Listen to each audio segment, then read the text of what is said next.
Joining me now on set is James Creedon and his trusty laptop. Good evening to you, James. Good evening.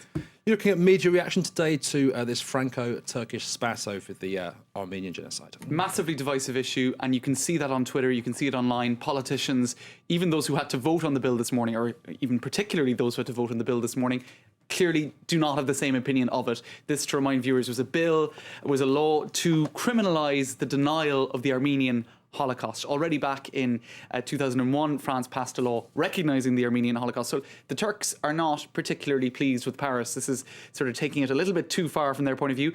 And you can see here several UMP, that's the ruling right-leaning party, deputies agreeing with each other.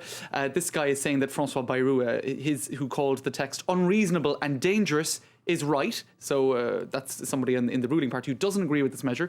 Eric Wirth, former Labour minister, he says it is not up to the Parliament to define historic truths. Therefore, I am abstaining from the vote. You've got a lot of people who are looking very closely at this guy, Patrick Devedjian. Now, he's a very good, close collaborator of Nicolas Sarkozy, and he's of Armenian origin himself, and this is all to do with the Armenian genocide, of course. And he says, look, you don't need to bring historians together to figure out whether or not there was a genocide in 1915. In other words, there's no debate to be had here. It did happen. So you can see across the political spectrum there, well, across a range of opinions, a spectrum of opinions amongst those French politicians.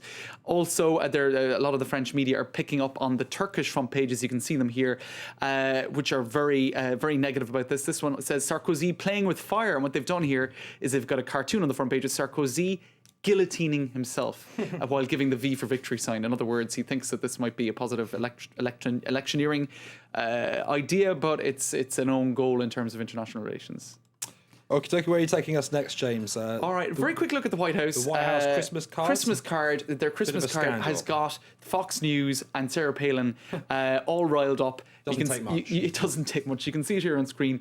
The first dog, Bo, is sitting in front of the fireplace. You've got a nicely decorated room in the White House. It all looks very festive, but apparently no ostensible signs of Christmas, which is getting, I suppose, the Christian right all upset. You should have a crib, you should have a Christmas tree, etc., etc. Dangerously secular. It's dangerously secular in a secular country, so I don't really see what the problem is. But anyway, Mother Jones is talking about it. Washington Post says, don't worry, Sarah Palin.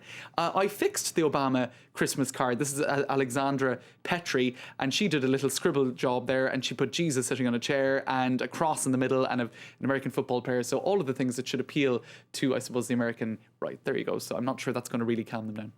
Okay, next up, James, a story which was broken by the British press a couple of weeks ago. It's now getting a lot of attention here in France, where it happened, about a young Conservative British MP and a stag night that he may come to regret. The stag night that shouldn't have been, as far as his political future is concerned. This is a video that was taken at that stag night. It happened in the French Alps.